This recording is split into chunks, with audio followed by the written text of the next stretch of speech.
जबकि तुम एक दिन ये शरीर छोड़ के जाओगे। तो जो जाएगा वो कौन है? वो रथ तो नहीं है। रथ तो धराशायी हो गया, रथ तो गिर पड़ा, मिट्टी में मिल जाएगा। वो कौन है जिसे यमदूत लेके जा रहे हैं? वो रथ नहीं है, वो जीव है। यानी एक राम इस काया को गिरा के दूसरे राम यानी जीव आत्मा को पकड़ के यमदूत लेके जा रहे हैं। अब तीसरा राम जो ये मन राम है, इसके भी खेल को समझ लो। इस मन के मते ना चालिए, ये मन है पक्का दूत। इस मन के कहे में नहीं चलना है, क्योंकि हमारा राम इस मन से भी न्यारा है। बहुत से गुरु ये बोल देते हैं कि मन ही परमात्मा है, मन ही ईश्वर है, मन को ही प्रेम करो, मन को कभी दुखी मत करो, मन जो कहता है वो कर दो। ऐसे भी बैठे हैं, लेकिन कबीर साहब बिल्कुल मना करते हैं। मन के मते ना चालिए, मन के मते मत चलो। मन तो पता नहीं कहां कहां ले जाए। अगर मन चला भी जाता है कहीं और गलत जगह जा रहा है तो इस तन को रोक लो। मन जाता है तो जाने दे, तू थाम के राख शरीर। उतरा पड़ा कमान से, क्या कर साके तीर।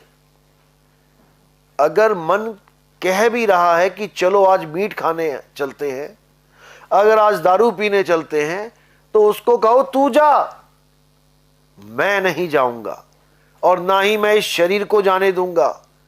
मन जाता है तो जाने दे, यानी तीसरा राम जाता है तो जाने दे। तू थाम के राख शरीर, यानी तू पहले राम को, इस काया राम को पकड़ के रख, इसको जाने मत देना। उतरा पड़ा कमान से और क्या कर साके तीर। कमान से तीर उतरा पड़ा है तो कैसे चलेगा? कमान पे चढ़ा मत देना, नहीं तो पूरे वेग के साथ निकलेगा और तुम्हारी हानि करेगा। तो इन चारों रामों को कबीर साहब ने खूब समझाया है और इनके स्वरूप को भी समझाया है कि चारों राम के स्वरूप क्या हैं। जैसे काया राम का स्वरूप आपको दिखाई देता है सामने आंखों से, ऐसे ही जीव राम का स्वरूप क्या है। जो भेदी गुरु होता है वो इन चारों के स्वरूप को जानता है, और जो भेदी गुरु नहीं होता है वो एक भी राम की बात नहीं बता पाता। तो एक राम काया का स्वरूप, दूसरा राम जीव का स्वरूप। ये जीवात्मा का स्वरूप क्या है, कैसे पहचाने कि ये जीवात्मा है? तीसरा स्वरूप मन का स्वरूप। ये मन क्या है, कैसा दिखाई देता है? क्योंकि ये मन आपके साथ 24 घंटे रहता है और आप हर जगह इस मन का प्रयोग करते हो।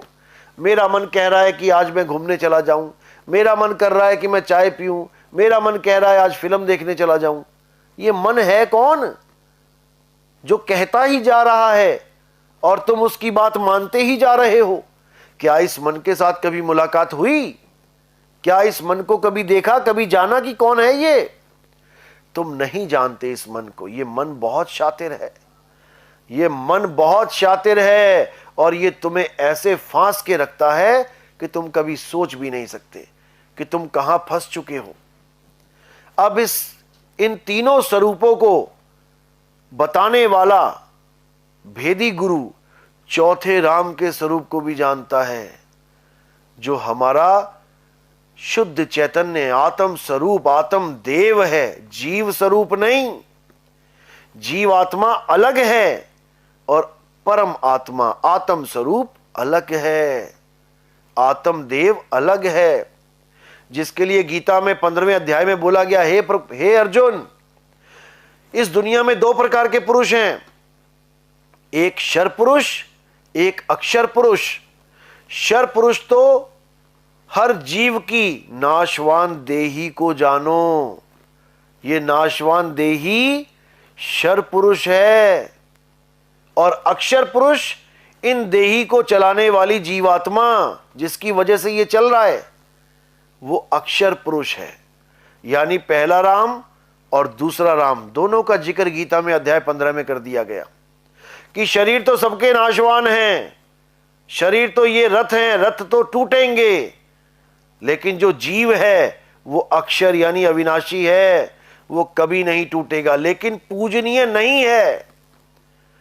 दोनों हैं लेकिन पूजनीय इन दोनों में से कोई नहीं है। ना तो ये शरीर पूजनीय है, ना इस शरीर को चलाने वाला जीव जो बंधन में बंधा है वो पूजनीय है। तो पूजनीय कौन है?